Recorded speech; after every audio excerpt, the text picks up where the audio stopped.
used to appoint market police. And the market police will be moving around in the market.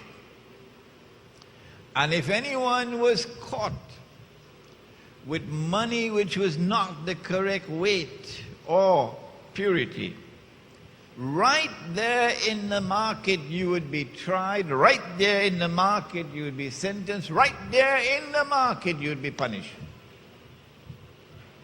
The State University of New York, in a place called Binghamton, is famous for scholars who have distinguished themselves in the study of the free and the fair market.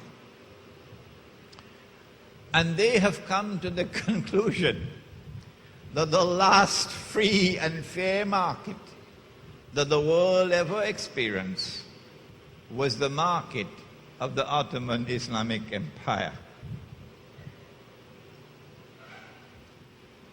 When the strange and mysterious alliance took place between European Jews and European Christians, that strange and mysterious alliance created modern Western civilization, the modern West. And the modern West then proceeded to attack money, to corrupt money, to destroy real money, and to substitute it and replace it with artificial money, bogus, fraudulent money that was totally and utterly haram. If only we could get the muftis of Islam to understand that. They listen to me, but it goes through one ear and it goes out through the other. They've been listening to me for years now, and they're saying, no, Imran is wrong. Imran is wrong. What they did was to remove gold and silver from the market and to eventually impose upon mankind a law prohibiting the use of gold as money. You probably, some of you hearing this for the first time, that it is now prohibited by international law to use a gold dinar as money. But Allah and His Messenger have ordained as money. They began the process of corrupting money with the creation of the Bank of England at the end of the 17th century. We cannot today give you the history. It's a very interesting history of the stages through which they went through, but Dajjal works carefully, inch by inch. And he does not want your eyes to open to understand what he's doing. So he eventually gave you television that will put you to sleep.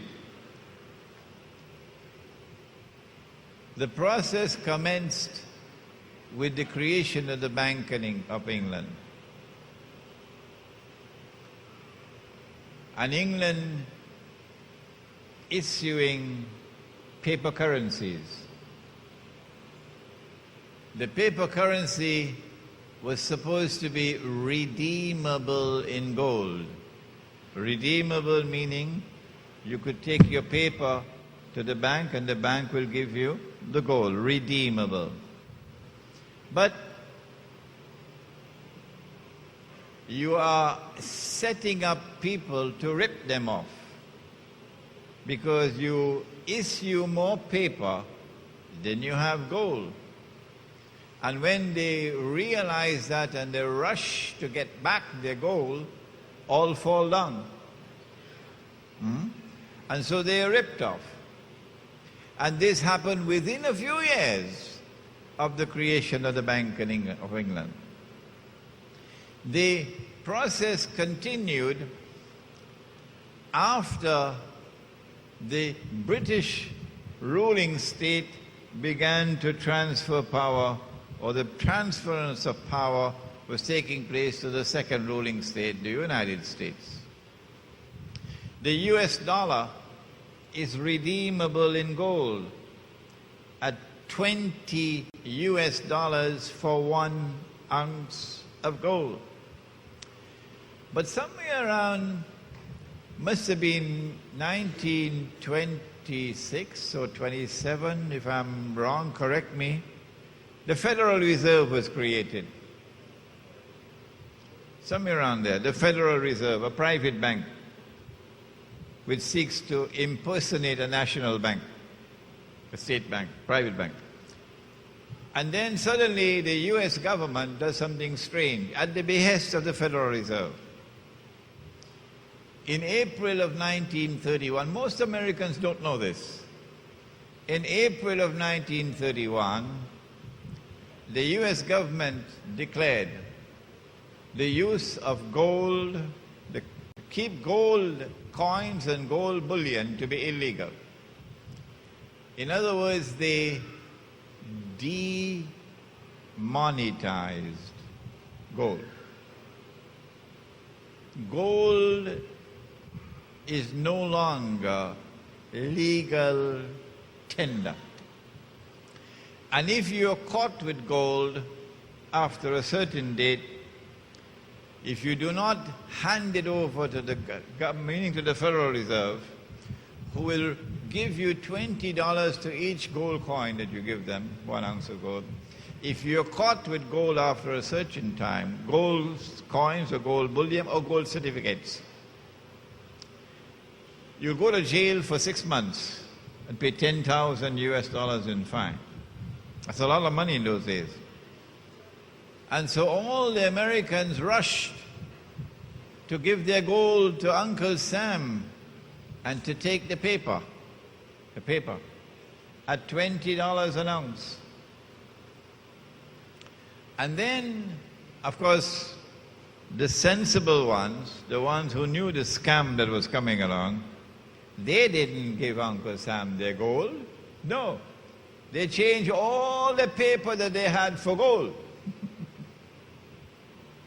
And then they shipped the gold to Switzerland, outside of Uncle Sam's reach, because they knew what's coming.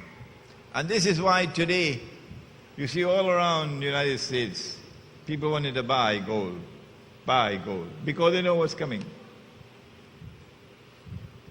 In January of 1934, the US government, at the behest of the Federal Reserve, now remonetizes gold. It cancels the legislation. You can now come back and buy back your gold from Uncle Sam. But Uncle Sam changed the value of his paper. His paper was $20 to 1 ounce of gold. And Uncle Sam decided from this day it'll now be 35. 35. I'm telling you this story so you could understand what Allah is saying in the Quran when He said, وَلَا تَبْخَسُ النَّاسَ أَشْيَاءَهُمْ. And He said it 3 times in the Quran.